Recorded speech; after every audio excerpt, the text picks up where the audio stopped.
मेरा बेटा तेरा पति। राहुल और सृष्टि की शादी को अभी कुछ ही दिन हुए हैं। राहुल और सृष्टि की अरेंज मैरिज हुई है, लेकिन उन दोनों में बहुत प्यार है। उन्हें देखकर लगता ही नहीं कि उनकी अरेंज मैरिज हुई है।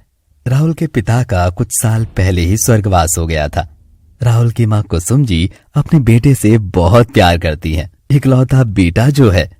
सृष्टि अभी अभी नहा कर आई थी। उसके बाल अभी गीले थे। नई नवेली दुल्हन का चेहरा चांद सा चमक रहा था। हाथों में भर भर हाथ चूड़ा, मांग में सिंदूर और गले में मंगलसूत्र। सृष्टि बेहद ही खूबसूरत लग रही थी। राहुल अब भी सो रहा था। राहुल को अब तक सोता देख सृष्टि राहुल के पास आई और उसके कान में बोली, राहुल जी उठिए, आपको ऑफिस नहीं जाना? 5 मिनट और सृष्टि प्लीज। ये 5 मिनट करते करते 9 बज जाएंगे। उठो कुंभकर्ण, आज तुम्हारी इंपॉर्टेंट मीटिंग है। राहुल धीरे धीरे अपनी आंखें खोलता है और अचानक सृष्टि का हाथ पकड़कर उसे बिस्तर पर खींच लेता है। सृष्टि राहुल के ऊपर गिरती है। हाँ, मीटिंग इंपॉर्टेंट है पर बीवी से ज्यादा नहीं। गुड मॉर्निंग जान। सृष्टि शर्माते हुए राहुल की पकड़ से छूटने की कोशिश करती है। राहुल जी छोड़ो, मम्मी जी जाग गई होंगी, आवाज सुन लेंगी, वो क्या सोचेंगी? तो क्या हुआ, बीवी हो मेरी, कोई गर्लफ्रेंड थोड़ी हो। राहुल सृष्टि के माथे पर एक किस करता है। सृष्टि की आंखें इस एहसास से बंद हो जाती हैं। सृष्टि को एक सुकून सा मिल रहा था राहुल की बाहों में। तभी बाहर से बर्तन गिरने की आवाज आती है। गुड मॉर्निंग मम्मी जी, सॉरी वो आज आंख देर से खुली। नई बहू को जल्दी उठ जाना चाहिए। हमारे जमाने में हम लोग 4 बजे ही उठ जाया करते थे और पूरा घर का काम करते थे। अब तुम अभी उठी हो 9 बजे। अब तुम कब नाश्ता बनाओगी, कब हम खाएंगे, कब घर का काम करोगी? अगली बार से जल्दी उठ जाना। जी मम्मी जी, मैं जल्दी उठ जाऊंगी। आप बैठिए, मैं अभी नाश्ता बनाकर लेकर आती हूँ। कुसुम जी मुंह बनाते हुए किचन से बाहर चली जाती हैं। सृष्टि जल्दी जल्दी सबके लिए नाश्ता बनाती है। कुछ देर बाद वो डाइनिंग टेबल पर नाश्ता लगाती है। राहुल भी रेडी होकर आ चुका था। वो डाइनिंग टेबल पर बैठता है और खाने की खुशबू लेते हुए कहता है, हाँ, अरे वाह, क्या खुशबू आ रही है खाने से। वाह सृष्टि, देखने में तो खाना बहुत ही स्वादिष्ट लग रहा है। भी तुमने खाना खाया भी नहीं और पहले ही तारीफ कर दी। कभी मेरे खाने की भी इतनी अच्छी तारीफ नहीं की तुमने। मैं तुम्हारे लिए रोज खाना बनाती हूँ। बहू के आते ही बहू के रंग में रंगने लगा है तू। राहुल मुस्कुराते हुए कुसुम जी के गले लगता है। अरे माँ, आपके हाथ का खाना तो मुझे सबसे ज्यादा पसंद है। आपके हाथ के खाने की जगह तो कोई ले ही नहीं सकता। सृष्टि भी मुस्कुरा कर कहती है, हाँ मम्मी जी। अच्छा ठीक है, अब बैठ के नाश्ता करो, वैसे भी बहुत लेट हो गया है। सब बैठकर नाश्ता करते हैं। सृष्टि राहुल को टिफिन लाकर देती है। थैंक यू सृष्टि। जल्दी आ जाइएगा, मैं आपका इंतजार करूंगी। राहुल मुस्कुराकर हाँ कहता है और फिर राहुल अपने ऑफिस के लिए निकल जाता है। ऐसे ही कुछ दिन बीत जाते हैं। कुसुम जी बात बात पर सृष्टि को ताना मारती रहती और उसे डांटती रहती। सृष्टि को अब उनका इस तरह का व्यवहार पसंद नहीं आ रहा था। एक दिन सृष्टि किचन में खाना बना रही थी। तभी वहां कुसुम जी आती हैं। सृष्टि, राहुल का टिफिन अच्छे से देती हो ना? राहुल बहुत दुबला हो गया है, या वो बाहर का घास फूस खा रहा है? पीछे से राहुल आते हुए बात संभालते हुए बोला, अरे माँ, सृष्टि बहुत स्वादिष्ट खाना बनाती है। कल पनीर बनाया था, बहुत ज्यादा टेस्टी बना था।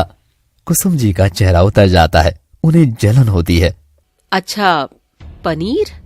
बचपन में तुम्हें मेरे हाथ का चावल और कढ़ी बहुत पसंद थी। अब तुम्हें सिर्फ पनीर ही पसंद आएगा। अब बहू ने जो बनाया है। हाँ? राहुल सृष्टि की तरफ मदद के लिए देखता है, फिर माँ का हाथ पकड़ता है। सृष्टि चुपचाप खड़ी उन दोनों माँ बेटे को देख रही थी। माँ, मुझे पनीर पसंद है, पर कढ़ी चावल तो मेरा प्यार है। आप आज कढ़ी चावल बना देना, मैं डिनर में दबा के खाऊंगा, पक्का। कुसुम जी को एक सुकून सा मिलता है। राहुल की बात सुनकर वो मुस्कुराती हैं। अच्छा ठीक है, आज तेरी फेवरेट कढ़ी चावल बनाऊंगी। कुसुम जी प्यार से राहुल के गाल को थपथपाती हैं और वहां से चली जाती हैं। कुसुम जी के जाते ही राहुल एक गहरी सांस लेता है और मुस्कुराकर सृष्टि को देखता है। ओह, पता नहीं माँ को कुछ दिन से क्या हो गया है। वो पहले कभी ऐसा नहीं करती थी। सृष्टि राहुल का हाथ पकड़ती है। कोई बात नहीं, आप परेशान मत होइए। राहुल सृष्टि को अपनी बाहों में भरता है और सृष्टि के गाल पर एक किस करता है। अरे क्या कर रहे हैं आप? छोड़िए मुझे, मम्मी जी आ जाएंगी। तो क्या हुआ, माँ को भी पता है हमारी शादी अभी अभी हुई है, तो थोड़ा बहुत तो रोमांस चलता है। पर राहुल सृष्टि के होठों पर अपनी उंगली रखता है और उसे चुप रहने को कहता है। एकदम चुप रहो। सृष्टि और राहुल एक दूसरे की आंखों में देख रहे थे। दोनों को कुछ ही दिनों में एक दूसरे से बहुत प्यार हो गया था। तभी अचानक वहां कुसुम जी आ जाती हैं। कुसुम जी जल्दी से अपनी आंखों पर हाथ रखती हैं। ये आजकल के बच्चे कहीं भी शुरू हो जाते हैं। अरे थोड़ा सा तो शर्म लिहाज कर लो। कुसुम जी की आवाज सुनकर सृष्टि और राहुल दोनों हड़बड़ा जाते हैं और जल्दी से एक दूसरे से दूर हो जाते हैं। सृष्टि को तो इतनी शर्म आ रही थी कि वो अपनी नजरें तक नहीं उठा पा रही थी। वो अपना पल्लू ठीक करते हुए बोली, मम्मी जी आप गलत समझ रही हैं। वो मेरा फर्श पर पैर फिसल गया था तो राहुल जी ने मुझे गिरने से बचाने के लिए मुझे थाम लिया। राहुल भी हड़बड़ाते हुए, हाँ माँ, सृष्टि गिर रही थी तो मैंने उसे बचाने के लिए उसे पकड़ लिया था। आप जैसा सोच रही हैं वैसा कुछ नहीं है। अच्छा ठीक है। वो मैं बोल रही थी कि बाजार से कढ़ी बनाने के लिए दही लेकर आ जाओ। इतना बोलकर कुसुम जी वहां से चली जाती हैं। कुसुम जी के जाते ही सृष्टि और राहुल दोनों की जान में जान आती है। वो लोग एक दूसरे को देखकर हंसने लगते हैं। अगले दिन राहुल तैयार होकर अपने ऑफिस के लिए निकल रहा था। तभी पीछे से सृष्टि वॉलेट और घड़ी लेकर आती है। रुकिए, आप वॉलेट और घड़ी तो लेना ही भूल गए। राहुल दरवाजे पर रुक जाता है और पीछे मुड़कर सृष्टि को मुस्कुरा कर देखता है। मेरी वाइफ को मेरी कितनी फिक्र है, मेरी हर एक छोटी से छोटी चीज का ख्याल रखती है। देखो अब मैं वॉलेट और घड़ी लेना भूल गया पर तुम्हें याद था, थैंक यू। राहुल की बात सुनकर सृष्टि के चेहरे पर एक प्यारी सी मुस्कान आ जाती है। ये मेरा सौभाग्य है मेरे पति देव। अच्छा सुनिए ना, मुझे आज मूवी देखने जाना है, तो जल्दी आ जाइएगा। हाँ, इतने प्यार से कहोगी तो जल्दी क्यों नहीं आऊंगा, मैं 7 बजे आऊंगा, ठीक है। तभी पीछे से कुसुम जी आ जाती हैं, हाथों में दही शक्कर की कटोरी लेकर। रुक राहुल, सुबह काम पे जा रहा है, दही शक्कर खा के जा, इससे दिन अच्छा जाएगा। जी माँ। राहुल कुसुम जी के हाथों से दही शक्कर खा लेता है। कुसुम जी सृष्टि को देखते हुए कहती हैं, बहू, मूवी तो टीवी पर भी देखी जा सकती है, और राहुल रात को थका हारा घर आता है, उसे आराम चाहिए होगा। तुम्हें मूवी देखना है तो घर पर ही टीवी में देख ले। कुसुम जी की बात सुनकर सृष्टि को थोड़ा बुरा लगता है। वो उदास हो जाती है। माँ वो हमने पहले से डिसाइड। कुसुम जी राहुल की बात बीच में ही काटते हुए बोली, हाँ मैं कहाँ मना कर रही हूँ, जाओ। पर बेटा, माँ अकेले घर पर इंतजार करती है, ये मत भूलना। राहुल अब कंफ्यूज हो जाता है, वो किसकी सुने। एक तरफ सृष्टि का उदास चेहरा और दूसरी तरफ माँ की इमोशनल बातें। बाय, शाम को देखते हैं। मेरा बेटा मेरी ही बात मानेगा, कोई मुझे उससे दूर नहीं कर सकता। पता नहीं मम्मी जी ऐसा क्यों कर रही है, मैंने तो बस मुंबई जाने के लिए कहा था। सृष्टि अपने कमरे में जाने लगती है। तभी कुसुम जी सृष्टि को आवाज लगाती हैं। अरे बहू। सृष्टि पीछे मुड़ती है। जी मम्मी जी। आज खाने में गाजर का हलवा बनाना, राहुल को बहुत पसंद है। पर उन्होंने कहा कि आज सूजी का हलवा बनाना है। मैंने कहा ना, आज गाजर का हलवा बनेगा। ठीक है मम्मी जी। मम्मी जी को पता नहीं ऐसा क्यों लगता है कि मैं राहुल जी का अच्छे से ख्याल नहीं रखती। अरे मैं उनकी वाइफ हूं, मैं उनके लिए बुरा क्यों सोचूंगी। मैं तो उनकी खुशी चाहती हूँ ना। बार बार मुझे हर बात पर टोकती रहती है, पता नहीं मम्मी जी को मुझसे क्या प्रॉब्लम है। कुसुम जी मंदिर में पूजा कर रही थी। वो हाथ जोड़कर भगवान से प्रार्थना कर रही थी। भगवान जी, मेरे बेटे पर अपनी कृपा बनाए रखना। मेरा बेटा बड़ा ही भोला है, किसी की भी बातों में आसानी से आ जाता है। उसे सही गलत की समझ नहीं है, मैं उसका भला चाहती हूँ। मेरे बेटे को हमेशा खुश रखना भगवान जी, खुश रखना। कुसुम जी को कुछ ज्यादा ही चिंता थी अपने बेटे की, इसलिए वो ये भूल गई कि वो अब शादीशुदा है। उसका भी एक परिवार है, उसकी बीवी जो उसके लिए अपना घर, अपने माँ बाप सबको छोड़कर आई है। सृष्टि को बुरा लगना तो अनिवार्य है, वो अपनी जगह सही है। देखते हैं आगे क्या होता है इन सास बहू की लड़ाई में। मेरा बेटा तेरा पति। Thanks for watching. शाम को राहुल काम से जल्दी आ जाता है। कुसुम जी हॉल में सोफे पर बैठी हुई थी। वो राहुल को देखती हैं। अरे बेटा राहुल, इतनी जल्दी आ गए? आज ऑफिस पर काम नहीं था क्या? नहीं माँ, आज ज्यादा काम नहीं था, इसीलिए बॉस ने जल्दी छुट्टी कर दी। तो मैंने सोचा आज मूवी देखने ही चले जाते हैं। आप भी रेडी हो जाओ, आप भी जा रहे हो हमारे साथ आज। अरे बेटा, तू अभी थक कर आया है और अभी मूवी देखने की बात कर रहा है? तू आराम कर, मूवी देखने फिर कभी चले जाना। नहीं माँ, आज ही चलते हैं। मैंने टिकट भी ले ली हम तीनों की। अब आप जल्दी से तैयार हो जाइए, मैं सृष्टि को भी कहता हूँ रेडी होने को। इतना कहकर राहुल वहां से अपने कमरे की तरफ चला जाता है। कुसुम जी वहां बैठे बैठे अपने बेटे को जाते हुए देखते रह जाती हैं। कुसुम जी अपने मन में सोचती हैं, मेरा बेटा तो अभी से अपनी माँ की बात टालने लगा है। शादी के कुछ ही दिन हो रहे हैं और ये कितना बदल गया है, पर उसे मेरी फिक्र तो है, तभी तो मेरे लिए भी टिकट बुक की। कहीं मेरी माँ उदास न हो जाए, ये सोचकर। कुसुम जी खुश हो जाती हैं और अपने कमरे में तैयार होने चली जाती हैं। दूसरी तरफ राहुल अपने कमरे में आता है तो देखता है सृष्टि बेड पर उदास बैठी है। राहुल सृष्टि के पास आकर उसके हाथों को अपने हाथों में लेता है। क्या हुआ मेरी स्वीटहार्ट को, क्यों उदास बैठी हो? राहुल को देखकर सृष्टि के चेहरे पर एक मुस्कान आ जाती है।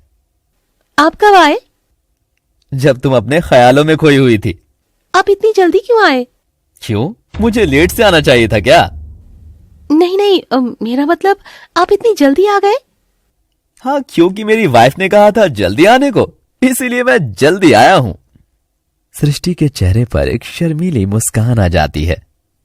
अब जल्दी से रेडी हो जाओ, हम लोग बाहर जा रहे हैं मूवी देखने। पर मम्मी जी ने तो मना किया था ना जाने को। मम्मी भी हमारे साथ ही जा रही हैं। वो मान गई? हाँ, अब जल्दी से तुम तैयार हो जाओ। ठीक है। सृष्टि वहां से रेडी होने चली जाती है। कुछ देर बाद सृष्टि, राहुल और कुसुम जी तैयार होकर मूवी देखने के लिए निकल जाते हैं। सृष्टि बहुत खुश थी कि वो लोग मूवी देखने जा रहे थे। मूवी देखने के बाद वो लोग बाहर आते हैं। सृष्टि का चेहरा थोड़ा उदास हो गया था, क्योंकि पूरे टाइम कुसुम जी ने उसे कुछ ना कुछ सुनाया ही था। घर पहुंचकर कुसुम जी फिर से सृष्टि से बोली, मैंने कहा था ना बहू कि ये फिल्म हम लोग घर पर ही देख लेते हैं। बताओ, पुरानी फिल्म थी, उसे देखने के लिए हमने इतने पैसे खर्च कर दिए। मेरा बेटा इतनी मेहनत से दिन रात कमाता है और हमने ऐसे ही खर्च कर दिए। अरे माँ, अभी किस बात को लेकर बैठ गई? मजा तो आया ना?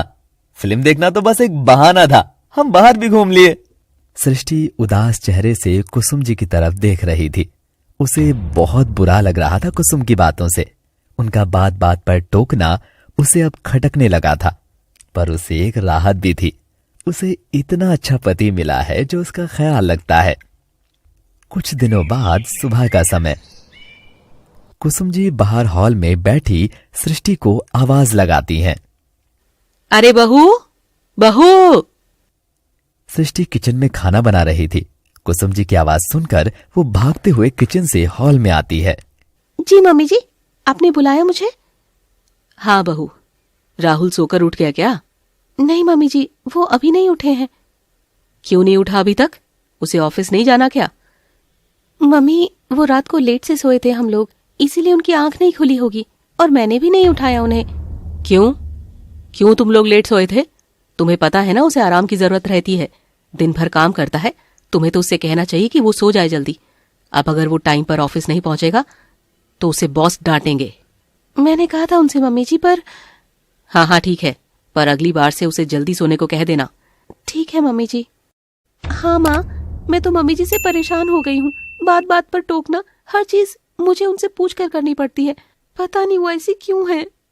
सृष्टि की माँ लता जी सृष्टि को समझाती हैं। वो तेरी सास है, थोड़ा डांट भी दे तो उन्हें जवाब नहीं देना। माँ, मैं उन्हें कुछ नहीं कहती, मैं तो उन्हें अपनी माँ जैसी देखती हूँ, पर फिर भी उन्हें तो समझना चाहिए ना, बात बात पर गुस्सा करना सही नहीं है। मुझे बहुत बुरा लगता है। कोई बात नहीं, तुम ज्यादा परेशान मत हो, वक्त के साथ वो भी ठीक हो जाएगी। ऐसे ही कुछ दिन बीत जाते हैं, पर कुसुम जी का व्यवहार अब भी वैसा ही था। बल्कि पहले से और ज्यादा वो टोकने लगी थी हर बात पर। सृष्टि अब उनसे बहुत ज्यादा परेशान होने लगी थी। कल आपका बर्थडे है तो मैं सोच रही थी क्यों ना हम लोग कहीं घूमने चले और बाहर ही पार्टी करेंगे, कहीं दूर चलते हैं। प्लान तो अच्छा है। फिर तय रहा, कल हम लोग घूमने जा रहे हैं। सृष्टि खुश थी। उसने कल राहुल के बर्थडे पर बहुत कुछ प्लान किया था और राहुल भी सृष्टि की बात मान गया था। वहीं दूसरी तरफ कुसुम जी ने भी राहुल के बर्थडे पर घर पर ही पूजा रखवाई थी और शाम को पार्टी भी करने वाली थी। अब देखना ये था कि दोनों सास बहू में से किसका प्लान पूरा होता है। मम्मी जी, हमने सोचा है कि कल राहुल जी के बर्थडे पर हम लोग कहीं घूमने जाएंगे और बाहर ही पार्टी करेंगे। नहीं नहीं, कोई कहीं नहीं जाएगा। कल मैंने पूजा रखवाई है, कल घर में पूजा होगी और शाम को पार्टी होगी। पर मम्मी जी, हम लोग बहुत दिन से कहीं घूमने नहीं गए, तो मैंने सोचा क्यों ना कल ही चले जाएं। पूजा तो किसी और दिन भी हो जाएगी ना, बाहर जाएंगे तो सबको अच्छा भी लगेगा। नहीं, मैंने कह दिया ना, हम लोग कहीं नहीं जाएंगे तो कहीं नहीं जाएंगे। पर माँ, कुसुम जी गुस्से से राहुल को देखती हैं और राहुल चुप हो जाता है। तू अब मेरी बात काटेगा? बचपन से हम तुम्हारा बर्थडे ऐसे ही मनाते आ रहे हैं और अब तुम्हारी बीवी आ गई है तो क्या हम लोग अपनी बरसों से चली आ रही प्रथा को बीच में ही छोड़ दें? मैं बस घूमने जाने के लिए कह रही हूँ मम्मी जी, आप हर बार मेरी बात को क्यों टाल देती हैं? वाह, अब जबान भी लड़ाने लगी हो। हम लोग तो अपनी सास की हर एक बात मानते थे बिना किसी सवाल जवाब के, जो भी वो कहती थी। पर आजकल की बहुएं एक बात नहीं सुनती। पर मैंने आपसे कुछ भी ऐसा नहीं कहा, मैं तो बस इतना कह रही हूँ कि आप हर बार मेरी बात को टाल देती हैं, कभी मेरी बात सुनती ही नहीं है। कुसुम जी गुस्से में कुछ कहने ही जा रही थी कि राहुल, जो कब से उनकी बातें सुन रहा था, उसे गुस्सा आ जाता है। बस बहुत हुआ आप दोनों का, मुझे कोई पार्टी वार्टी नहीं करनी, कल कुछ भी नहीं होगा, मैं जा रहा हूं ऑफिस, बाय। इतना कहकर राहुल गुस्से में वहां से चला जाता है। दोनों सास बहू राहुल को जाता हुआ देखती रह जाती हैं। कुसुम जी गुस्से में सृष्टि को देखती हैं और कहती हैं, देखा, तुम्हारी वजह से वो गुस्से में बिना नाश्ता किए ही चला गया। मेरी वजह से? और क्या, मैंने एक बार मना कर दिया कि हम लोग कहीं बाहर नहीं जाएंगे, तो फिर तुम्हें चुपचाप से मान लेना चाहिए। बहस करने का क्या फायदा? मम्मी जी, मैं उनकी वाइफ हूं, जितना आपका हक उन पर है उतना ही हक मेरा भी है उन पर। हाँ हाँ, पता है मुझे, तुम मेरे बेटे को मुझसे दूर करना चाहती हो, पर मैं भी उसकी मां हूं। तुम कितनी भी कोशिश कर लो, तुम मुझे उससे दूर नहीं कर सकती। इतना कहकर गुस्से में कुसुम जी अपने कमरे की तरफ चली जाती है और सृष्टि वहीं खड़ी उनकी बातों के बारे में सोचती रहती है। वो हैरानी से अपने मन में बोली, मैं राहुल जी को उनसे दूर क्यों करूंगी? ये क्या सोच है मम्मी जी? सृष्टि के मन में हजारों सवाल घूम रहे थे। कुसुम जी की बातें सुनकर वो परेशान हो गई थी। दूसरी तरफ कुसुम जी अपने कमरे में जाकर बैठ जाती हैं और अपने पति की फोटो देखते हुए उनकी आंखें नम हो जाती हैं।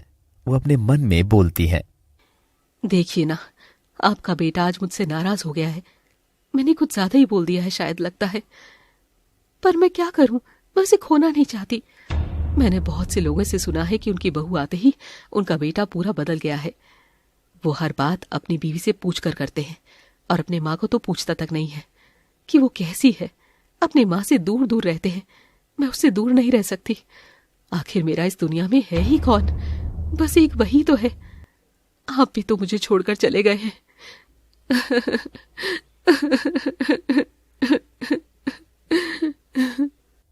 कुसुम जी फूट फूट कर रो रही थी।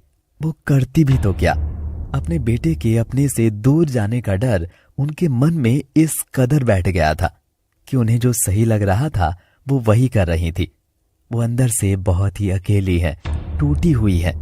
उनके पति के जाने के बाद उन्होंने अपने बेटे को ही सब कुछ मान लिया, पर एक गलत फहमी के चक्कर में उन्होंने अपने ही बेटे को गलत समझ लिया।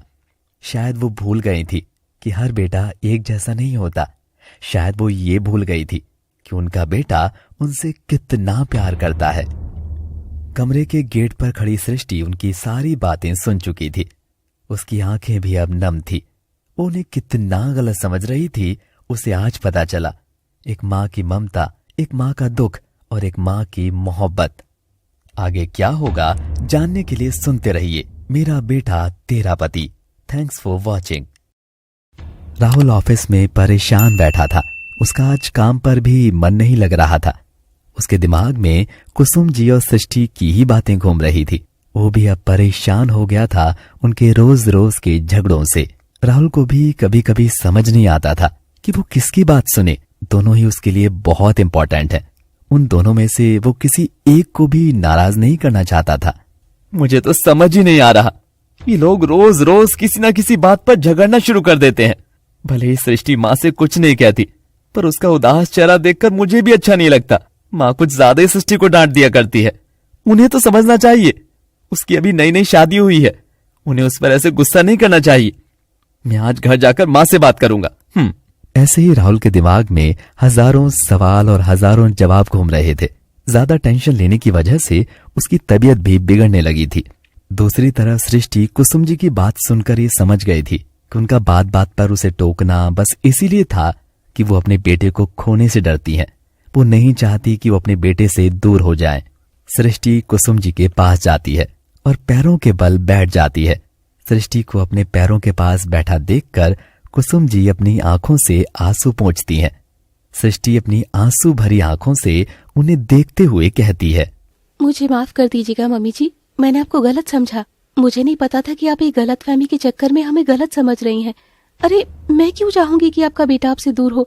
भले ही वो मेरे पति हैं, पर उन पर पहला हक आप ही का है। मैं तो बाद में आऊंगी ना। कुसुम जी चुपचाप सृष्टि की बातें सुन रही थी। उन्हें सृष्टि की आंखों में सच्चाई नजर आ रही थी। मैं समझ सकती हूँ कि आप किस हद तक डरी हुई थी, पर एक बार तो आपको मुझ पर भरोसा करके देखना चाहिए था ना। जानती हूँ कि कुछ लोग ऐसे होते हैं जो अपने स्वार्थ के लिए एक माँ बेटे को अलग कर देते हैं, पर इसका मतलब ये नहीं कि हर एक इंसान वैसा ही हो। मैं कभी नहीं चाहूंगी कि आप और रोहन जी अलग हो। मैं तो चाहती हूँ कि आप लोग हमेशा खुश रहो। बल्कि मैं ये चाहती हूँ कि मैं आपकी बेटी की तरह रहूं, न कि एक बहू की तरह। मुझे माफ करना बहू, मैंने तुम पर कभी भरोसा ही नहीं किया। शायद मैं तुम्हें बहू की नजर से ना देखकर एक बेटी की नजर से देखती तो तुम्हें अच्छे से समझ पाती। अरे नहीं मम्मी जी, आप क्यों माफी मांग रही हैं? नहीं बेटा, मेरी गलती है, पर अब ये गलती मैं और नहीं करूंगी। मैं तुम पर भरोसा करूंगी। अब मैं तुम्हें अपनी बेटी की तरह रखूंगी। पहले तो मेरा बस एक ही बेटा था, पर अब से मेरी एक बेटी भी है। हाँ, मैंने देर कर दी अपनी बेटी को प्यार देने में, पर अब से ऐसा नहीं होगा। मैं तुम्हें बिल्कुल माँ के जैसा प्यार करूंगी। कुसुम जी सृष्टि के कंधे को पकड़कर उसे खड़ा करती हैं और उसे अपने गले से लगा लेती हैं। आज दोनों सास बहू के मनमुटाव दूर हो गए थे। वो दोनों आज बहुत खुश थीं। आखिरकार इतने दिनों बाद उन दोनों ने एक दूसरे को गले लगाकर अपने दिल के सारे गिले शिकवों को दूर किया। आज दोनों बहुत खुश थी। दोनों ने मिलकर घर का सारा काम किया और फिर दोनों राहुल के लिए खाना बनाने लगी, उसकी पसंद का। कुसुम जी ने सृष्टि की पसंद का खाना अपने हाथों से बनाया। शाम हो चली थी, पर अब तक राहुल घर नहीं आया था। दोनों ने मिलकर खाना बनाया और हॉल में बैठकर बातें करने लगी। बातें करते करते पता ही नहीं चला कि कितना वक्त गुजर गया। अब तो रात भी हो गई थी, पर अब तक राहुल नहीं आया था। कुसुम जी ने घड़ी देखी तो घड़ी में रात के 9 बज रहे थे। कुसुम जी परेशान हो गई। मैं भी यही सोच रही थी मम्मी जी, वो अब तक घर क्यों नहीं आए? हो सकता है कोई काम में फंस गए हो। मेरा मन घबरा रहा है। तू एक बार कॉल करके उसे पूछ ले वो कहाँ है। जी मम्मी जी, मैं अभी कॉल करके पूछती हूँ। सृष्टि अपने फोन से राहुल को कॉल करती है। रिंग हो रही थी, पर राहुल कॉल नहीं उठा रहा था। अब सृष्टि भी परेशान हो जाती है। 1-2 बार ऐसे ही 10 कॉल करती है, पर वो एक का भी जवाब नहीं देता। राहुल जी कॉल क्यों नहीं उठा रहे हैं? कहीं कोई प्रॉब्लम तो नहीं है? अब मैं मम्मी जी को क्या बोलूं? अगर उन्हें बोल दिया कि वो कॉल नहीं उठा रहे तो वो और परेशान हो जाएंगी। सृष्टि कुसुम जी के पास जाती है। क्या बोला राहुल ने? उन्होंने कहा है कि कुछ काम है तो थोड़ा लेट होगा, इसीलिए हम लोग परेशान ना हो। अच्छा ठीक है। कुसुम जी और सृष्टि फिर से बैठकर बातें करने लगती हैं, पर सृष्टि का ध्यान बार बार दरवाजे की तरफ ही जा रहा था। वो परेशान थी, पर वो कुसुम जी को अभी कुछ नहीं बता सकती थी। वो ज्यादा परेशान ना हो जाएं, इसीलिए कुसुम जी बीच बीच में सृष्टि से पूछ रही थी कि वो कब आएगा, पर सृष्टि उन्हें बार बार ये कहकर टाल रही थी कि हो सकता है काम ज्यादा हो। बाहर तेज बारिश भी हो रही थी। तभी डोर बेल बजता है। कुसुम जी गेट खोलने के लिए जाती हैं। सामने भीगा हुआ राहुल खड़ा था, जिसके चेहरे से लग रहा था कि उसकी तबीयत ठीक नहीं है। राहुल को इस हालत में देखकर कुसुम जी और पीछे से आती हुई सृष्टि दोनों डर जाते हैं। अरे अरे बेटा, क्या हुआ तुम्हें? और तुम ऐसे भीग कर क्यों आ रहे हो? दूसरी तरफ से सृष्टि भी आकर राहुल को थामती है। सृष्टि ने जैसे ही राहुल का हाथ पकड़ा तो उसे उसका हाथ बहुत ज्यादा गर्म लगा। सृष्टि जल्दी से राहुल का माथा छूकर देखती है। इन्हें तो बहुत तेज फीवर है। क्या? वो भी राहुल का माथा छूकर देखती है, जो किसी आग की भट्टी की तरह तप रहा था। इसे जल्दी से बेडरूम में लेकर जाओ। राहुल को तो जैसे कुछ होश ही नहीं था। वो जैसे तैसे घर तक तो आ गया था, पर अब उसकी हालत बहुत ज्यादा खराब हो चुकी थी। वो अपनी धुंधली आंखों से उन दोनों को देख रहा था, पर बुखार के कारण वो कुछ बोल नहीं पा रहा था। सृष्टि और कुसुम जी राहुल को उसके बेडरूम में लाकर लिटाती हैं। कुसुम जी राहुल के जूते खोलती है और सृष्टि राहुल का टाई खोलकर रख देती है। फिर सृष्टि जल्दी से किचन में से एक बाउल में पानी भरकर लेकर आती है और सूती कपड़े को भिगोकर उसके माथे पर पट्टी करने लगती है। बहू, डॉक्टर को कॉल करके घर पे ही बुला ले। जी मम्मी जी। कुछ देर बाद डॉक्टर घर आ जाते हैं और फिर राहुल को चेक करके उसे कुछ दवाइयां देते हैं और वहां से चले जाते हैं। सृष्टि सूप बनाकर लेकर आती है और राहुल को खिलाती है। फिर उसे दवाई खिलाकर उसके पास ही बैठ जाती है। कुसुम जी भी वहीं बैठी थी। दोनों की आंखों में नींद का नामो निशान नहीं था। वो लोग बहुत ज्यादा परेशान थी। आज उन्हें पता चला कि राहुल उनके लिए कितना कीमती था। दोनों ऐसे ही बैठे बैठे पूरी रात बिता देते हैं और राहुल तो दवाइयों के कारण कब का सो चुका था और उसका बुखार भी धीरे धीरे कम हो चुका था। अगली सुबह राहुल उठता है तो उसे सामने ही बैठे बैठे सो रही उसकी माँ और पत्नी दिखती हैं, जो अभी अभी सोई थी। वो मुस्कुरा देता है। तभी कुसुम जी की आंखें खुल जाती हैं। अरे बेटा, तुम उठ गए? कुसुम जी की आवाज सुनकर सृष्टि भी उठ जाती है। अरे आप उठ गए? अब आपकी तबीयत कैसी है? सृष्टि राहुल का माथा छूकर देखती है। अब आपको फीवर नहीं है? हाँ, मैं ठीक हूँ। आप लोग परेशान ना होइए। भगवान का शुक्र है कि तू अब ठीक है। ठीक कैसे नहीं होता माँ? दुनिया की दो सबसे खूबसूरत औरत मेरा ख्याल जो रख रही थी। कुसुम जी और सृष्टि मुस्कुरा देती हैं। अच्छा ठीक है, जा जल्दी से तैयार हो जा और बहू और तुम घूमने जा रहे हो। नहीं मम्मी जी, हम लोग घूमने जाएंगे, पर पूजा के बाद, अभी नहीं। और मैंने पंडित जी को कह दिया था पूजा के लिए, वो अब आते ही होंगे। एक मिनट माँ, आप कह रही हैं कि हम लोग घूमने चले जाएं और सृष्टि कह रही है कि हम लोग पूजा के बाद ही जाएंगे। आप लोगों का फैसला कब बदल गया? ये कैसे हुआ? बस बेटा, मुझे समझ आ गया है कि बहू को बहू की तरह नहीं, बेटी की तरह रखना चाहिए, तब रिश्ते मजबूत होते हैं। बहू किसी को दूर करने नहीं, बल्कि अपनी जगह बनाने और सबको जोड़ने आती है। राहुल और सृष्टि मुस्कुराते हैं और दोनों कुसुम जी को गले से लगाते हैं। आखिरकार मम्मी जी को ये तो रियलाइज हुआ कि मैं उन्हें आपसे छीनने नहीं आई, मैं तो खुद आपके लिए सारी दुनिया को छोड़कर आई हूँ। तुम मेरी हमसफर बनकर आई हो, जो हर हाल में मेरे साथ रहेगी। बिल्कुल, बिना किसी स्वार्थ के। दोनों एक दूसरे की आंखों में देख रहे थे। हर रिश्ते की खटास में कोई ना कोई वजह होती है, पर खटास तभी कम होती है जब हम सामने वाले इंसान पर विश्वास करते हैं, उन पर हुक्म चलाने से ज्यादा उनको समझने की कोशिश करते हैं। आपको ये कहानी कैसी लगी कमेंट में जरूर बताइएगा। मैं इंतजार करूंगा।